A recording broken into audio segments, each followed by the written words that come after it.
کتابوں میں ان کا ذکر، ان کی نشانیاں واضح، آنے والا اس شان سے آ رہا ہے کہ زمانہ منتظر بیٹھا ہے ان کا۔ بحیرہ راہب، جس کا نام تو کچھ اور تھا لیکن بحیرہ کے نام سے معروف تھا، کہتے ہیں کہ اس نے مذہب کی کتابوں میں پڑھا تھا کہ نبی آخر الزماں جلوہ گر ہوں گے اور مکے سے شام کی طرف جائیں گے، تو وہ راستے کے اندر ایک جگہ کلی ڈال کر کچھ خدام کے ساتھ وہاں رکا ہوا تھا۔ مقصد کیا تھا کہ کبھی تو گزریں گے اور میں ان کے دیدار کی دولت سے فیض یاب ہو جاؤں گا۔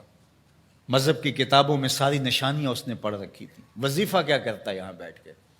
صبح ہوتے ہی مکان کی چھت پہ چڑھ جاتا ہے، اپنی اس کٹیا کے اوپر چڑھ کر کے حجاز کی طرف آنے والے قافلوں کی راہیں تکتا ہے۔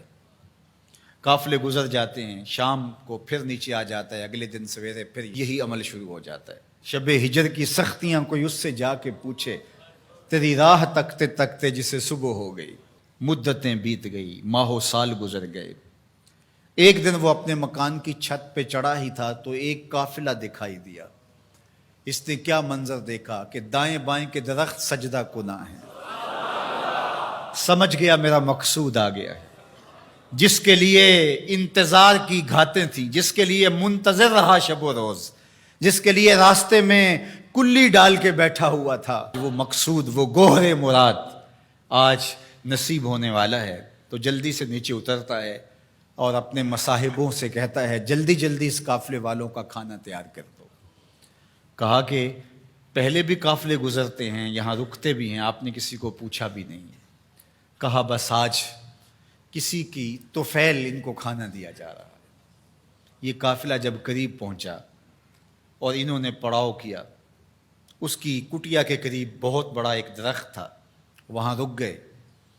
تو اس نے میسج بھیجا کہ آج دوپہر کا کھانا تمہارا میرے ساتھ ہوگا، آج تم میرے مہمان ہو۔ یہ بہت خوش ہوئے کہ ہم پہلے بھی گزرتے تھے، یہاں رکتے بھی تھے، اس نے کبھی پوچھا بھی نہیں تھا، آج خاص پذیرائی ہے۔ کھانے کا وقت ہوا تو وہ آیا، اور جس طرح وہ لوگوں کے مجمع میں کسی کو ڈھونڈ رہا ہو۔ حضور علیہ السلام اونٹوں کے پاس تھے، 12 سال حضور علیہ السلام کی عمر تھی، تو آقا کریم وہاں تشریف فرما تھے اور یہ سارے یہاں کھانا کھانے درخت کے نیچے بیٹھے تھے۔ میرے والد گرامی، اللہ ان کی قبر پہ کروڑوں رحمتوں کا نزول فرمائے۔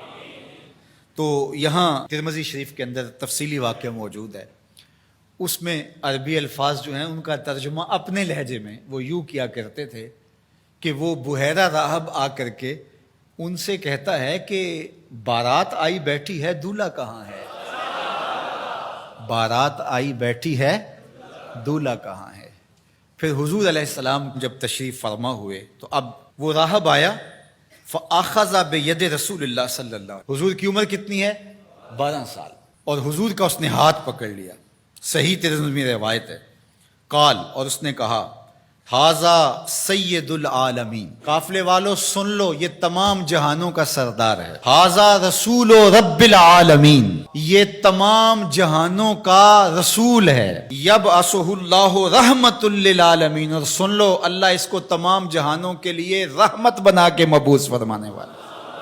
اللہ اکبر۔ تو دھوم مچی ہوئی تھی حضور کے آنے سے قبل، پیغمبر راہیں بتا رہے تھے، نشانیاں بتا رہی تھیں۔ حضرت موسیٰ علیہ السلام پر جب الواح تورات کا نزول ہوا تو انہوں نے جب تورات پڑھی تو اللہ کی بارگاہ میں عرض گزار ہوئے، اللہم انی اجد فی الالواح امتا ہم المستجیبون المستجاب لہم فاجعلہم امتی، قال تلک امت احمد۔ کہا مالک، میں نے الواح تورات میں ایک امت کا تذکرہ پڑھا ہے جن کی دعائیں تو قبول فرمائے گا، جن کی دعائیں رد نہیں ہوں گی، وہ امت میری امت کر دے۔ کالا تلک امت احمد صلی اللہ علیہ وسلم، فرمایا کہ یہ تو میرے پیارے احمد کی امت ہے۔ آپ کا ذکر تورات میں ہے، مثلہم فی التوراۃ و مثلہم فی الانجیل۔ اللہ قرآن مجید میں ارشاد فرماتا ہے کہ حضور کے ساتھیوں کا ذکر، ان کی مثالیں اللہ نے تورات میں بھی بیان کی ہیں اور انجیل میں بھی بیان کی ہیں۔ اللہ اکبر۔ اب تورات کی کہانی سنیے، 9 سوال تھے مسلسل، اللہ اس میں یہ شان ہے، اس امت کو یہ مرتبہ دیا گیا، یہ شان دی گئی، وہ امت میری امت کر دے۔ جواب کیا آتا رہا؟ تلک امت احمد، یہ تو میرے نبی محمد صلی اللہ علیہ وسلم کی امت ہے۔ تو جب 9 مرتبہ یہ سوال کر چکے تو پھر حضرت موسیٰ نے کیا عرض کی؟ اللہم اجعلنی من امت احمد، اللہ وہ امت میری امت نہیں بناتا، مجھے اس کی امت سے کر دے۔ چوں بشانش نگاہ موسیٰ کرد، شدن از امتش تمنا کرد۔ جب حضرت موسیٰ نے ان کی شانیں دیکھی تو خود آرزو کی، مالک مجھے اس نبی کی امت سے کر دے۔ پیغمبروں نے آرزویں کی، 12 نبیوں کی آرزویں مختلف کتب میں موجود ہیں، جنہوں نے یہ تمنا، یہ آرزو کی۔ یار ہم نے کوئی آرزو تو نہیں کی تھی، ہم نے کوئی منتیں تو نہیں مانی تھی، ہم نے کوئی وظیفے تو نہیں پڑھے تھے، ہم کوئی دعائیں تو نہیں کرتے رہے کہ یا اللہ اس نبی کی امت سے کر دے۔ ہماری آنکھ کھلی، مقدر جاگا۔ ہمارے والد صاحب مسجد سے مولانا کو بلا لائے، اس نے کان میں آ کے کہا مبارک ہو، تو حضور کا غلام بن کے آ رہا ہے، شاہوں سے ملا ہے نہ تونگر سے ملا ہے، اللہ کا عرفان اسی در سے ملا ہے۔ اوروں کو ملا ہے تو مقدر سے ملا ہے، مجھ کو تو مقدر بھی تیرے در سے ملا ہے۔ یہ میرے اور آپ کے بخت کے ہم حضور کے امتی۔ میرے والد گرامی جھوم کے پڑھا کرتے تھے، محمد جانے جانا ہے، پیغمبر ہو تو ایسا ہو۔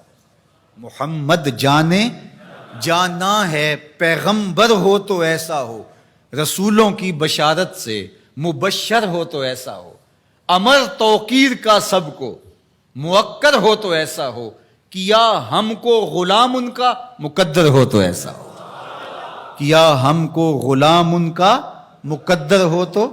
میری خوش قسمتی میں تیرا امتی، بری نازم کے ہستم امتے تو گناہ گارم و لیکن خوش نصیبم۔ میں اس بات پہ ناز کرتا ہوں کہ حضور میں آپ کا امتی ہوں، گناہ گار ہوں لیکن خوش نصیب ہوں۔ تو ساری زندگی بھی اس نعمت کا شکرانہ ادا کرتے رہیں، حق کے شکر ادا نہ ہو پائے۔